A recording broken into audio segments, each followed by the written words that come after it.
Hello friends, welcome to the always solution channel.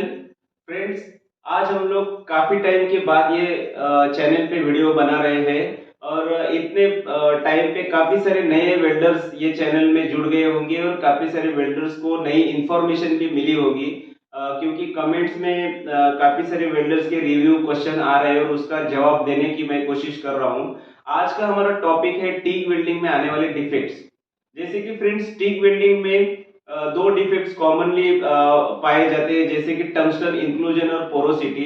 ये दो defects के बारे में आज हम लोग ये चैनल पे डिस्कस करेंगे। फ्रेंड्स, पोरोसिटी टीक वेल्डिंग में या जेएमडब्ल्यू वेल्डिंग में गैस की कमी की वजह से, गैस फ्लो रेट कम है या गैस फ्लो रेट जरूरत से ज्यादा है, तो उसकी वजह से टीक वेल्डिंग या जेएमडब्ल्यू वेल्डिंग प्रोसेस में पोरोसिटी आती है। दूसरा डिफेक्ट है tungsten inclusion. Tungsten inclusion poor technique से, स्किल की वजह से आता है। अगर आपने टंगस्टन सही से प्रिपेयर नहीं किया है तो उसकी वजह से भी टंगस्टन इंक्लूजन आता है। तो आज हम लोग कुछ 3 स्लाइड में देखेंगे कि किस तरह से आप टीक वेल्डिंग में आने वाले डिफेक्ट्स को अवॉइड कर सकते हो। तो फ्रेंड्स, टीक वेल्डिंग में आने वाले डिफेक्ट्स कई कारणों की वजह से आते हैं, जैसे कि स्किल है, टेक्निक्स है। आज हम लोग एक एक डिफेक्ट्स के बारे में एक्सप्लेनेशन देंगे। जैसे फ्रेंड्स, आपने देखा होगा कि टीक वेल्डिंग में दो टाइप के टॉर्च यूज होती है। एक है गैस कूल टॉर्च और दूसरा water cool torch. Gas cool torch में आर्गन या हेलियम टॉर्च में सर्कुलेट होके गैस को ठंडा रखने में हेल्प करता है। और दूसरा है वाटर कूल टॉर्च, जिसमें एक स्पेशल टाइप का जो वाटर होता है वो टॉर्च में से सर्कुलेट होता है और टॉर्च को ठंडा रखने में हेल्प करता है। टॉर्च ओवरहीट नहीं होती। और अगर आप वाटर कूल टॉर्च यूज़ कर रहे हो तो उसका ओवरहीटिंग में या डिफ़ॉल्ट की वजह से फॉल्टी अगर पाइप है तो उसमें से वाटर लीकेज होगा और वो गैस में, शील्डिंग गैस में मिक्स होके वेल्डिंग में पोरोसिटी आने के चांसेस होते हैं।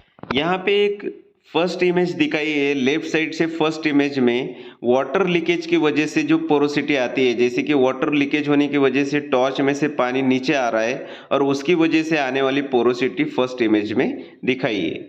दूसरे इमेज में टॉर्च के एंगल की वजह से आने वाली पोरोसिटी दिखाई है।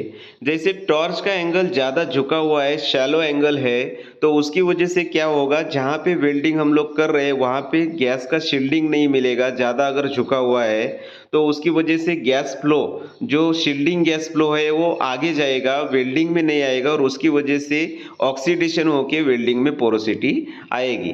तो टॉर्च का एंगल जो होता है वो 75 टू 80 डिग्री के अंदर होना चाहिए। तो परफेक्टली जहाँ पे वेल्डिंग हो रही है, जहाँ पे लिक्विड स्टेज में वेल्डिंग है, वहाँ पे शील्डिंग होगा और उसकी वजह से आप पोरोसिटी को अवॉइड कर सकते हो। थर्ड इमेज है, थर्ड इमेज में जो प्लेट के ऊपर डर्ट है, ग्रीस है, ऑयल है, कोटिंग है, पेंट कोटिंग है, ह्यूमिडिटी है प्लेट के अंदर, यानी कि मॉइस्चर है, प्लेट गीली है, तो उसकी वजह से भी कंटेमिनेशन से पोरोसिटी आ सकती है। ग्रीस, डर्ट, इसकी वजह से वेल्डिंग में पोरोसिटी आने के चांसेस होते हैं। तो सबसे पहले आपको वेल्ड मेटल को ठीक से क्लीन करना है, वायर को भी ठीक से क्लीन करना है। वायर में भी मॉइस्चर नहीं होना चाहिए, प्लेट में भी मॉइस्चर नहीं होना चाहिए। ये सब सारी चीज़ को अवॉइड करते हुए आप एक अच्छी quality, sound weld quality welding, TIG welding में पा सकते हो। अभी हम लोग 6 और ऐसे रीज़न देखेंगे जिसकी वजह से टीक वेल्डिंग में पोरोसिटी आती है। जैसे कि गैस फ्लो रेट कम होना, गैस फ्लो रेट ज़्यादा होना, एयर का फ्लो ज़्यादा होना, उसके बाद नोज़ल जो है, सिरेमिक नोज़ल, उसका साइज़ कम है, डिस्टेंस ज़्यादा है, सिरेमिक नोजल टूटी हुई है। ऐसे कई सारी रीजन की वजह से टीक वेल्डिंग में पोरोसिटी आती है। उसको हम लोग वन बाय वन एक्सप्लेन करेंगे। लेफ्ट साइड में जो फर्स्ट इमेज है उसमें गैस फ्लो रेट इतना कम है कि वो प्रॉपरली उसको शील्ड नहीं कर पा रहा है और उसकी वजह से वेल्डिंग में पोरोसिटी आती है। टीक वेल्डिंग में गैस फ्लो रेट सेट करने का एक टेक्निक होता है, जैसे कि टीक वेल्डिंग का जो सिरामिक नोजल है, वो सिरामिक नोजल का जो बोर डायामीटर होता है, जैसे उसके ऊपर नंबर रहता है, 6 नंबर, 9 नंबर, 10 नंबर, 12 नंबर, उसके अकॉर्डिंग टीक वेल्डिंग में गैस फ्लो रेट सेट किया जाता है। अगर आप छोटी डायामीटर का नोजल सेट कर रहे हो, 6 mm डायामीटर का, तो उसके हिसाब से आपको कम फ्लो रेट सेट करना पड़ता है। 6 से 8 लीटर पर मिनट आप गैस फ्लो रेट सेट कर सकते हो। लेकिन जैसे ही आपका बोर डायमीटर बढ़ते जाता है आपको गैस फ्लो रेट बढ़ाना पड़ेगा, नहीं तो गैस शील्डिंग कम पड़ेगा और उसकी वजह से पोरोसिटी आएगी। फ्रेंड्स, जैसे कम गैस फ्लो रेट की वजह से पोरोसिटी आती है, वैसे ही ज़्यादा फ्लो रेट की वजह से भी पोरोसिटी आने के चांसेस होते हैं। तो दूसरी इमेज में एक्सेसिव गैस फ्लो रेट यानी कि शील्डिंग गैस का जो फ्लो रेट है वो ज़्यादा होने की वजह से क्या होगा, आर्क टर्बुलेंस क्रिएट होगा और टर्बुलेंस की वजह से गैस शील्डिंग प्रॉपरली आएगा नहीं। जैसे आप इमेज में देख रहे हो, डिस्टर्ब होगा गैस फ्लो रेट और gas shielding gas blanket disturb होने की वजह से उसमें से पोरोसिटी आने की चांसेस होते हैं। तो गैस फ्लो रेट ज़्यादा भी नहीं होना चाहिए, गैस फ्लो रेट कम भी नहीं होना चाहिए। 10 से 12 लीटर पर मिनट आपको गैस फ्लो रेट सेट करके वेल्डिंग करनी है। तीसरा इमेज है, वेल्डिंग करते समय जो शील्डिंग हो रहा है, जैसे कि इनर्ट गैस का शील्डिंग टीक वेल्डिंग गैस में यूज़ होता है। और शील्डिंग गैस में अगर आपने फ़ैन चलाया या ज़्यादा विंड चल रही है, आप ओपन एयर में वेल्डिंग कर रहे हो और उसकी वजह से ज़्यादा हवा का अगर फ्लो है वहाँ पे, तो शील्डिंग गैस डिस्टर्ब हो जाएगा और शील्डिंग गैस डिस्टर्ब होने की वजह से कंटेमिनेशन आएगा। ऑक्सीजन, नाइट्रोजन जैसे गैस का वेल्ड पूल में, जो वेल्डिंग का पूल है यानी कि मोल्टन स्टेज में मटेरियल है, जो पिघला हुआ मटेरियल है, उसमें क्या होगा, शील्डिंग प्रॉपर नहीं होने की वजह से तुरंत कंटेमिनेशन आ जाएगा और तुरंत आपको वहाँ पे पोरोसिटी दिखेगी।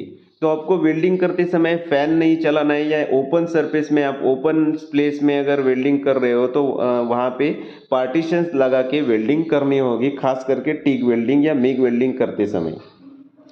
तीसरा इमेज है, गैस का जो डायमीटर है, नोजल डायमीटर है, वो इतना छोटा है कि वो ठीक से गैस फ्लो वहाँ पे नहीं दे रहा है और उसकी वजह से वेल्डिंग में पोरोसिटी आ रही है। चौथा यहाँ पे इमेज दिखाया है, सेकंड लाइन में मिडल में जो इमेज है, वहाँ पे टॉर्च वेल्डिंग करते समय टॉर्च का जो डिस्टेंस है वो इतना ऊपर उठाया है कि नीचे वेल्डिंग का जो फ्लो है, जो गैस फ्लो है वो नीचे तक वेल्डिंग जहाँ हो रही है वहाँ तक नहीं जा रहा है। जो आर्क है वेल्डिंग की या मोल्टन पूल है उसको शील्ड नहीं कर रहा है और उसकी वजह से वेल्डिंग में पोरोसिटी आ रही है। फ्रेंड्स, छठवीं और आखिरी इमेज में जो सिरामिक नोजल है वो टूटी हुई है और उसकी वजह से क्या हो रहा है, एयर यानी कि ऑक्सीजन शील्डिंग गैस में मिक्स होके आ रहा है और वो डिफेक्टिव शील्डिंग गैस की वजह से नीचे पोरोसिटी आपको दिख रही है लास्ट इमेज में।